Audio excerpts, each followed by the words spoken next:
with Congressman Egay Erice po, do you think na isa siyang true blue liberal o closeted na Duterte supporter?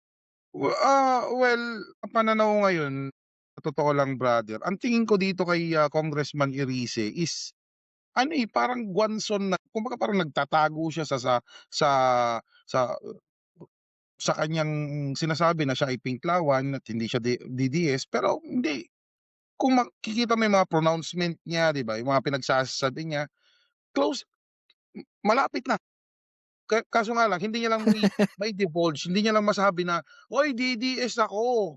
Hindi niya lang masabi yun kasi, ewan ko kung anong meron sa mga DDS kung bakit, kumbaga parang ang turing nung mga DDS dito sa mga politicians na kumbaga parang nagtatanggol sa kanilang amo, mga bayani. Samantala itong mga politicians naman na 'to, kinakahiya naman itong DDS na 'to, 'di ba? Tama. Tingin niyo po ba political move 'to ni Erice, yung Well, ginagawa niya lately? puwede puwede kasi hindi natin alam, mamaya, may planong alam mo naman ang mga DDS madaling mauto, malay ba natin 'di ba, malay ba natin pagdating ng 2028 tawag nito, tumakbong bilang senador etong si, Congressman Erice. Siyempre alam mo na sabi ko nga sa'yo ang mga DDS madaling mauto. Ang, gagawin mo lang is banatan mo lang yung, mga bumabanat sa mga Duterte, ituturing ka ng, bayani. So, siyempre ikaw ba naman kung gusto mong maging maging senador, makukuha mo etong mga DDS, yung numero ng mga DDS, na akala nila marami sila brother, kasi yun ang nakikita natin sa social media, marami sila. Mhm, mhm. Pagdating naman sa actual count or sa personal, 'di ba? Makikita naman natin 'yun, brother, sa mga ano, sa mga kinakandak nilang mga rallies. Kasi kung sinasabi nilang marami sila, di dapat 'di ba, tuwing may rally sila dapat marami. Makikita natin yung talagang numbers nila sa social media. Kung ikukumpara natin yung numbers nila sa mga rally tsaka sa numbers nila sa social media, malaki ang pagkakaiba. Oh, ngayon, bakit dito sa social media marami sila? Kasi nga mas marami yung troll kumpara nga naman sa personal.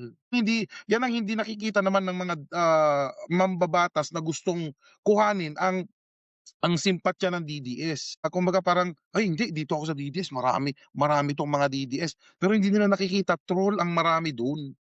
Ewan ko sa mga Mhm. mambabatas na 'to na, kumbaga parang pinagtatanggol ang mga Duterte or 'tong mga DDS, bahala sila. Kasi parang ang nakikita ko po kasi ngayon parang it's more of optics, yung nakikita ng tao. Ako napapansin ko ngayon, kung mapapansin niyo po nung December, malaking balita na lumabas, 'di ba yung pagkamatay ni Yusek Cabral? Pero after few days, Nag-iba. di na natin naririnig. Oo, tumahimik na yung issue. And para sa akin, I think labanan ngayon ng optics kasi kung kay Pangulo, bagsak ang kanyang mga recent survey, eh. Kay VP naman may napipintong, impeachment, trial sa kanya this February. So, Okey. parang naglalaro sila sa labanan ng optics, eh. Yan ng magba-vlog, paramihan ng viral na moments.